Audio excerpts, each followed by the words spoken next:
Joining us is former Love Island contestant Laura Anderson. Hi, Laura. Who says that she kisses her dog Buddy all the time, on the mouth, no problem, lips and tongues. And journalist Andy West. I'm not sure she went that far. That's what happens if you kiss a dog, it'll lick you on the mouth. Just a peck. Andy West here, who says it's disgusting to let your dog lick you.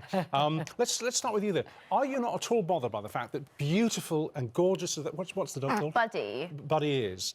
That, you know, Buddy will lick its own bottom and it will lick other dogs' bottoms and then it's licking your face.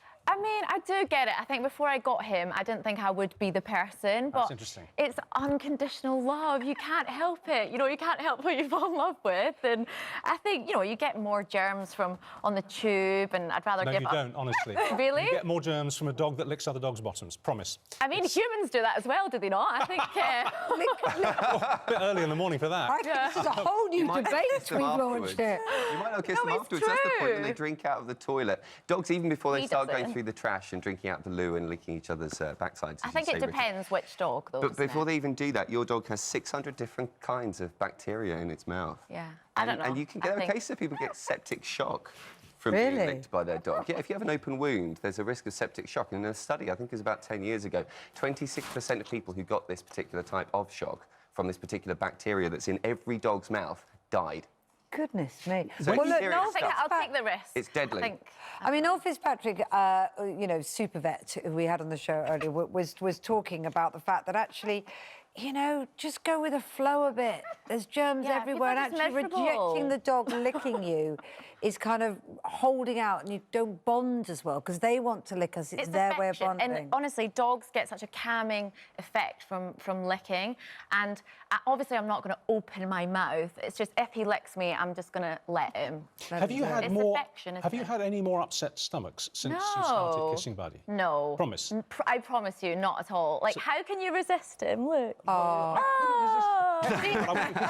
It is a cute dog. She was on Love Island. She's exposed herself to all sorts, haven't you? What you're saying is you've kissed worse.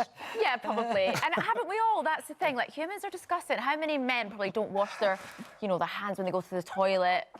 Humans are pretty grubby too, it's got to be said. It's true. I'm slightly worried about the dog. Well, at least you kiss your tail. I mean, if a human said to you, I haven't brushed my teeth properly for 13 years and I've just licked the inside of that toilet, but you say, come on, let's have a French kiss. It's a boundary thing as well with dogs. Actually, dogs really like to have set boundaries. They like to have a master. And a dog licking your face actually is a sign of dominance. So if your dog's licking your face... I don't mind. I mean, I don't think he's going to dominate me, really. I don't think so. I mean, look at him. If you were taking Buddy for a walk, and, you know, you pass other dogs and they sniff each other around the backside, but hang on, you don't... Well, it does happen, though, doesn't it? All right, let's separate it. You're taking your dog for a walk and it sniffs another dog's backside because that's what they do. That's how they say hello. Yeah. That's their French little kiss, mwah. That's what they do. And sometimes if they pass the mess that another dog's left on the pavement, they'll actually sometimes even eat it. Surely you wouldn't go home and allow that same dog to lick your face. Obviously, I've thought about it, but I just think it's worth it. I just think...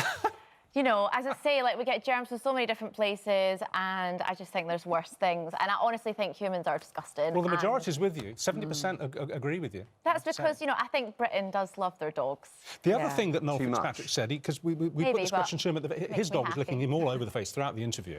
And at the end of it, we asked him about it, and he said what you said, but he also gave quite an interesting reply. He said, basically, dogs give us permission to enter their space. Yeah, exactly. And if we enter their space on their terms, and it is partly on their terms, we have to accept what they want to do. We can't just have it all our own way. And therefore, if a dog wants to lick you... So we're subjective to dogs. We have to ask a dog permission now to enter its space. I'm not saying I agree. You do that with a human, it's the same.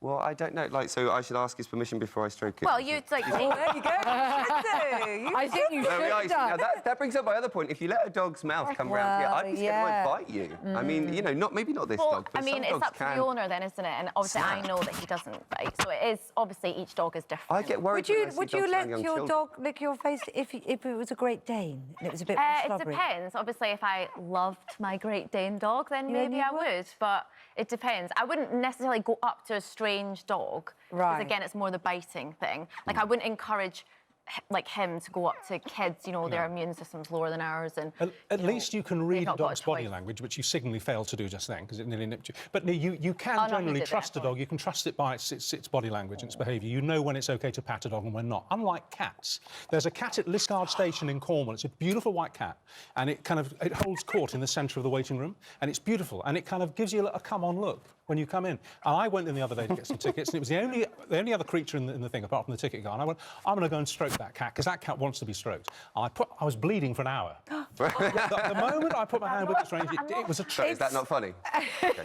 It's like the Mo Salah story all over again, only with a cat. Good luck with Buddy. Thank you. Keep taking the antibiotics. In the best of